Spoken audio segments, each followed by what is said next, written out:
Okay, special discussion on Tweetups versus Meetups. This has been an ongoing thing for many folks. Just to understand the clarity, Tweetups, even though, as mentioned in the blog post around here, was started by or coined by Scott Monty, March 27th, 2007. So the actual word has been around for a while. Actually, the word's been recently added to the Oxford Dictionary, so it's actually defined, and on this page, if you're on the BostonTweetUp page, lists the Wikipedia definition as well as the original definition. And the original definition was a face-to-face meeting of bloggers that have met on Twitter. It's very light, very basic. And then as things have evolved, less people needed to be a blogger to be involved. More people just started meeting, connecting via Twitter that didn't have a blog. And then what would happen is that as time progressed, people, especially early on, before I go that, early on, people used to just tweet, hey, John, let's go meet at so-and-so pub. And you tweet it to your people, I tweet it to my people, and we all get together and meet up. Sometimes this would happen when people were traveling.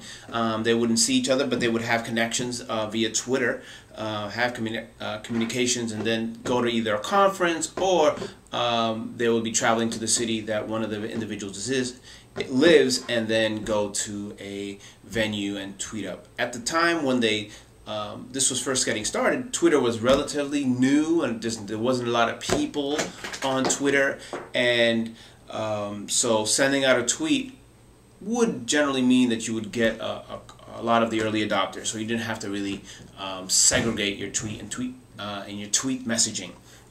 What ended up happening is, because of the evolution of Twitter, a hashtag was created because people needed to filter out discussions because there was so much talk or so many tweets being sent out. It was very hard to understand who was talking about what. So Twitter came up with this hashtag, which essentially is the number sign before a word and a continuous word without any spaces. So people started saying, hey, why don't we go to this bar? We'll call it a bar up.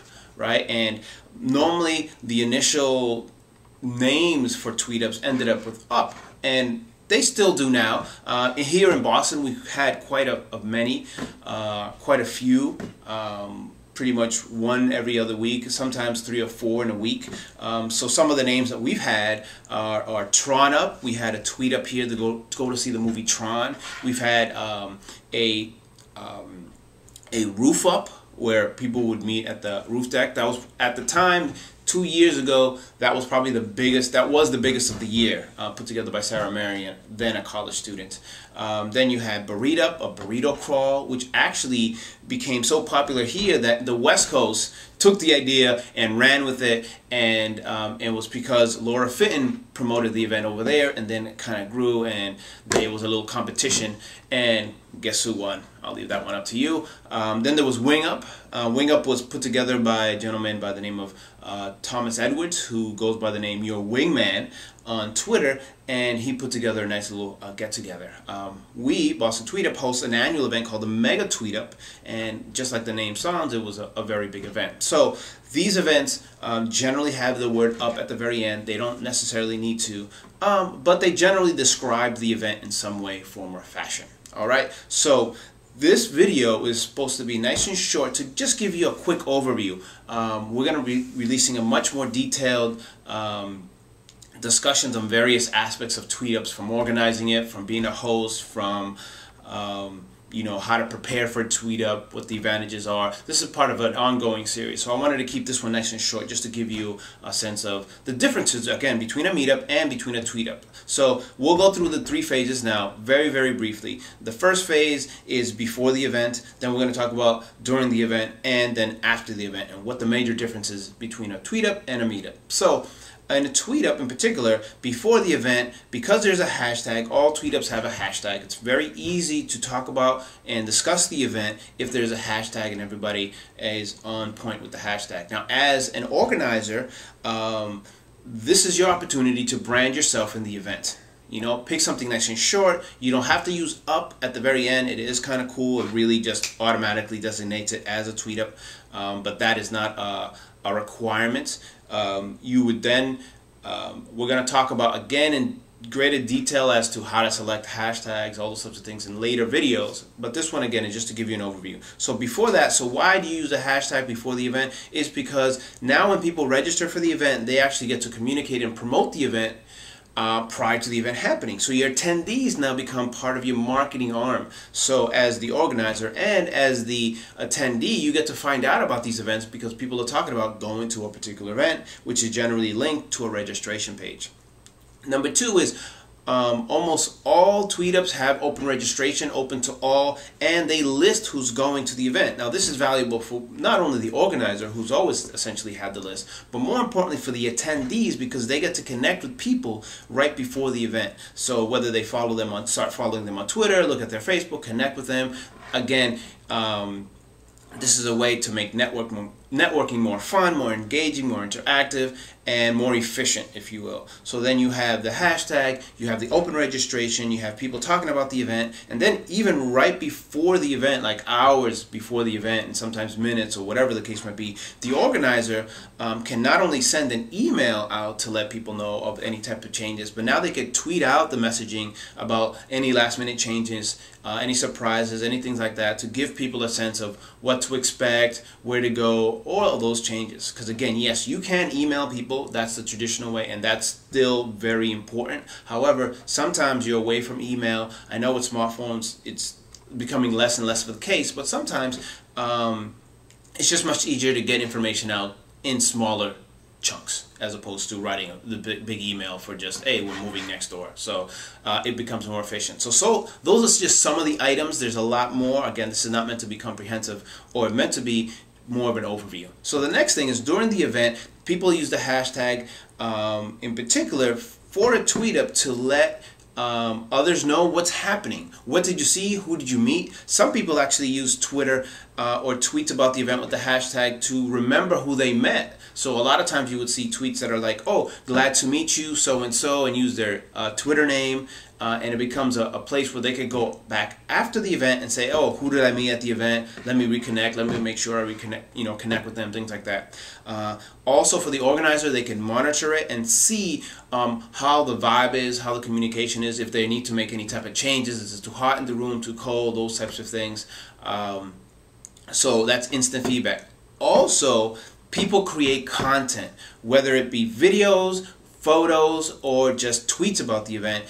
People are now promoting the event. They're sending things off. Now, contrary to popular belief, it's not an event where you just see people on their phone, but actually people engage in conversations, and in transition of conversation, they would send out a tweet. And when they go into the bathroom or when they're ordering some food or something like that, they'll get to send a tweet. Sometimes it's a group effort. Sometimes people get into a picture, pose for it, they all tweet at the same time. So there's a lot of engagement, real world engagement that happens at these events, and that's why these are so essential. Those become the essence of social. That is a social of social media. People engaging, interacting.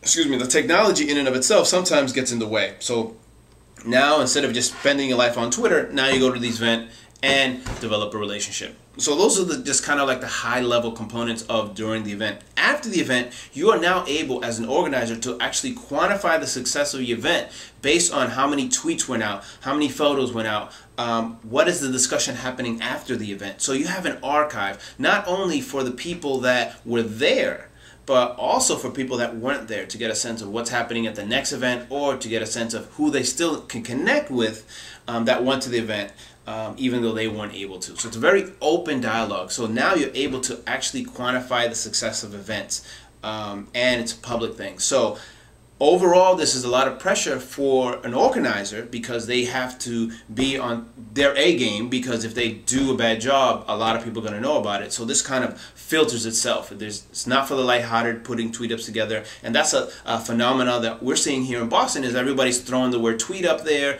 and it's kind of diluting the name. So that's why I wanted to make sure I put out this video to kind of educate the organizers and the community on what the essence of a Tweetup is, which is really just meeting and connecting with someone. And even though it's very social, the majority of them are social, almost all of them are social, there's still business to be done, because people do business with people that they know, like, and trust. And this is where you start establishing, first you know them, then you determine if you like them, and then over time you develop the trust. So this is a way to do that.